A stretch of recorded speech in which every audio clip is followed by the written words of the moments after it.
Indian females, तो बहुत सारे जो इंडियन आंटीज़ है, अगर आप उनको देखेंगे मोस्टली 30-45 के एज के बीच में, तो उनके मतलब बहुत बड़े बड़े आर्म्स रहते हैं, बल्की बॉडी होता है और एकदम मतलब ऐसे ओवरवेट तो क्लियरली दिखते ही है वो। तो इसके पीछे क्या रीज़न है? क्या इसमें हार्मोन्स का रोल है? कुछ लोग बोलते हैं कि थायराइड की मात्रा ऊपर नीचे हो जाती है, तो क्या बता सकते हैं क्या है इसके नहीं पीछे? नहीं, देखिए बहुत वैलिड चीज़ें हैं और ये 60% of women are obese out of 100, where male is only 40%।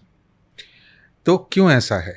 देखिए, दो चीज़ें महिलाओं में काम करती है। एक तो उनके पास बच्चा करने की क्षमता होती है और ये 40 साल के बाद ख़त्म होती है, तो मेजर चेंजेस आते हैं उनके एस्ट्रोजन और प्रोजेस्टेरॉन में, ओके। जिसको मेनोपॉज बोलते हैं। हाँ। उस वक्त उनको स्ट्रेस भी बढ़ता है, ये चेंजेस भी आते हैं, जिसके कारण फैट डिपोजिशन होता है। फिर प्रेगनेंसी के वक्त भी जब बॉडी प्रिपेयर करती है आपको प्रेगनेंसी के लिए, तब वो लोअर एब्डोमेन और थाइज में फैट बढ़ाती है। It gives a cushioning practically to your womb, baby to the बूम, हाँ। बेबी। तो ये नेचुरल है, राइट। पर इसके बाद ध्यान दे के इसको कम करना है, ठीक है ना? ओके। जो आप खाते हैं, जैसे हमारे यहाँ तो इसको एपिजेनेटिक्स बोलते हैं। बहुत सिंपल भाषा में आपको समझाऊं, एक होता है जेनेटिक्स, हाँ। आप जेनेटिक्स के बारे में तो जानते ही हैं। एक होता है एपिजेनेटिक्स। ये क्या है? तो ये एक्सटर्नल एनवायरनमेंट है जो आपके जीन्स को चेंज कर सकता है। इम्प्रेस उसके हाँ, हिसाब से एक्सप्रेस हो रहा है एक्सप्रेस जीन्स। हो जाते हैं जीन्स। हाँ। They are getting expressed because of the external external environment environment. जो आपकी तरफ चारों तरफ है।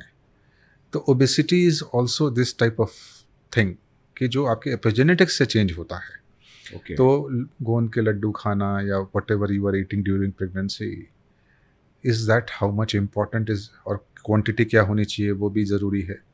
तो इन सारे चीज़ों के ऊपर जो पुरानी स्टडीज़ हैं, they are much better than what, और आज भी I think doctors do explain very nicely what to do.